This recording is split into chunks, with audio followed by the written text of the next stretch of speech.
رجل دولة وابن قانون، مسيحي خطب على منبر الجامع الأموي، ونصبه مسلم سوريا وزيرا للأوقاف، رفع شعار لا دين يفرقنا، وقاوم الاستعمار بكل أشكاله.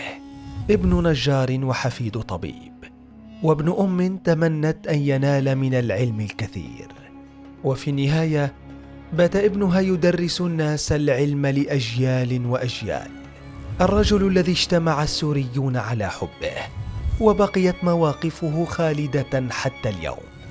اسمه فارس الخوري، والأحق أن يسمى بفارس بيك السوري.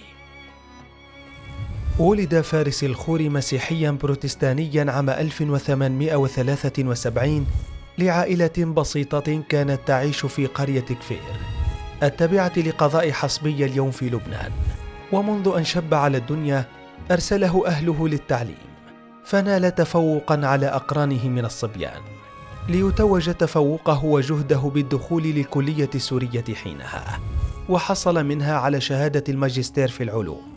ثم أصبح مدرسا في مدارس دمشق، وذاع صيته بين المعلمين خصوصا بعد تخصصه بالترجمة، فأتقن 3 لغات إلى جانب العربية، وهي الإنجليزية والفرنسية والتركية، ليعين مترجما في القنصلية البريطانية بدمشق. وخلال عمله اكتشف حبه للقانون، فاتجه لدراسته في كلية الحقوق حتى أصبح من مدرسيها. بدأ الخوري حياته السياسية معارضا للدولة العثمانية، فانضم لجمعية الاتحاد والترقي، فطالب بتحسين مستوى التعليم والبريد والبرق، ورفض الرقابة الأمنية المفروضة على الشعب، كما عارض مسألة فتح المكاتب ومراقبتها. وفي النهاية نجح مع الجمعية بخلع السلطان العثماني عبد الحميد، وكتب في تلك الواقعة قصيدة قال فيها: الله أكبر فالظلام قد علموا، لأي منقلب يهوي الأولى ظلموا، لقد هوى اليوم صرح الظلم، وانتفضت أركانه وتولت أهله النقم. ليعلن الخوري حينها عن نفسه أدبيا مع كل العلم الذي يحمله، ورغم دفاعه عن الجمعية في البداية، إلا أن الخوري انسحب منها بعد ذلك، لكنه كسب التأييد الشعبي بإعلانه الصريح عن معارضة مواقفها. الموقف الأول للخوري لم يكن الأكبر ولا الأكثر ذكرى، فبعد سنوات قليلة دخل الفرنسيون الأراضي السورية، وسريعا رفض الخوري الاحتلال والاستعمار. حينها قال الجنرال الفرنسي غورو أن فرنسا دخلت سوريا لحماية مسيحيي الشرق، فكان للخوري موقفه الأبرز والأشهر، إذ اتجه للجامع الأموي يوم الجمعة، واتخذ من منبره مكانا ليخطب بالمصلين، وقال: إذا كانت فرنسا تدعي أنها احتلت سوريا لحمايتنا نحن المسيحيين من المسلمين، فأنا كمسيحي أطلب الحماية من شعب السوري، وأنا كمسيحي من هذا المنبر أشهد أن لا إله إلا الله. كلمات الخوري المسيحي أججت حماس مصلي الأموي ليحملوه على الأكتاف ويخرجون بمسيرة طافت أحياء دمشق مرددين لا إله إلا الله. ويبدو أن خطبة الأموي كانت السبب الأكبر ليجمع الشعب على حبه. ففي العام 1944 بات الخوري رئيسا للوزراء في سوريا، وقرر الاحتفاظ لنفسه بوزارة الأوقاف، وهو القرار الذي كان مفرحا لأغلب العلماء والدعاة المسلمين. وعندما حاول البعض الاعتراض في البرلمان على الخوري، دافع عنه نائب الكتلة الإسلامية في المجلس، وهو الشيخ الدمشقي عبد الحميد الطباع، قائلا لهم: إننا نؤمن فارس بيك الخوري على أوقافنا أكثر مما نؤمن أنفسنا، ليحتفظ الخوري بمنصبه ويشكل حالة نادرة في العالم كأول مسيحي يشغل منصب وزارة الأوقاف الإسلامية، كما كان ممثلا عن سوريا في الأمم المتحدة، والذي بدوره شارك بوضع نظامها وبروتوكولاتها، كونه رجل قانون محنك وسياسي معروفا عالميا.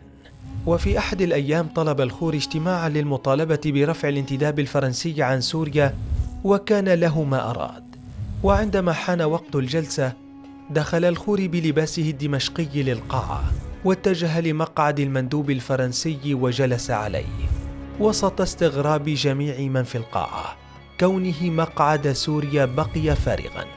دخل المندوب الفرنسي وطلب من الخور الذهاب لمقعد سوريا، لكن الأخير لم يتحرك ولم يكترث لوجوده، ثم أخرج ساعته ووضعها أمامه، واستمر المندوب الفرنسي بتكرار طلبه، إلا أن الخور بدأ يعد له الدقائق كلما مرت واحدة، حتى انفجر الفرنسي من غضبه وبدأ بالصراخ بوجه الخور، ثم حاول التهجم عليه، إلا أن الحاضرين منعوه من ذلك. وعندما مرت 25 دقيقة وقف الفارس ووضع ساعته في جيبه ليخاطب المندوب الفرنسي بصوت سمعه الجميع قائلا: سعادة السفير، جلست على مقعدك 25 دقيقة، فكدت تقتلني غضبا وحنقا، وقد احتملت سوريا سفالة جنودكم 25 سنة، وقد آن لها أن تستقل. وكان للخور ما أراد، فحصلت سوريا على استقلالها في ذات الجلسة، وعاد الخور رجلا للاستقلال والثورتين في سوريا. وبعد عام من الاستقلال بات الخور رئيسا لمجلس الأمن، وذلك في العام 1947 التي شهدت ذروة الأحداث الساخنة في فلسطين. فكان الخور في كل الجلسات رافضا لقرار التقسيم وكل القرارات المنبثقة عنه، وكذلك رافضا لكل اقتراحات الهدنة لأنها تأتي في خدمة إسرائيل. وكانت كلمته المشهورة التي يكررها دوما: قضية فلسطين لن تحل في أروقة مجلس الأمن، لكنها ستحل على ثرى فلسطين. بقي الخور حاضرا بمواقفه الكثيرة ومسيرته اللامعة التي لم تشوبها شائبة، رجل دولة وقانون، وصاحب قضية وقضيتين، ثابت على مواقفه ومدافع عنها، وفي ذات الوقت مشكلا حالة نادرة لم تتكرر في العالم العربي. أصيب الخور عام 1960 بكسر في عنق الفخذ ليلازم الفراش مبتعدا عن كل الحياة السياسية، حتى توفي في 2 نوفمبر عام 1962. ويقول الشيخ علي الطنطاوي في ذكرياته عن مرض فارس الخور ووفاته: لما مرض وطال مرضه رأيناه كلما عاده أحد من المسلمين حدثه عن الإسلام، وكان يكثر أن يطلب من شيخنا الشيخ محمد بهجة البيطار أن يقرأ عليه القرآن، وأوصى ونفذت وصيته أن يتلى القرآن في مجلس التعزية به إذا مات.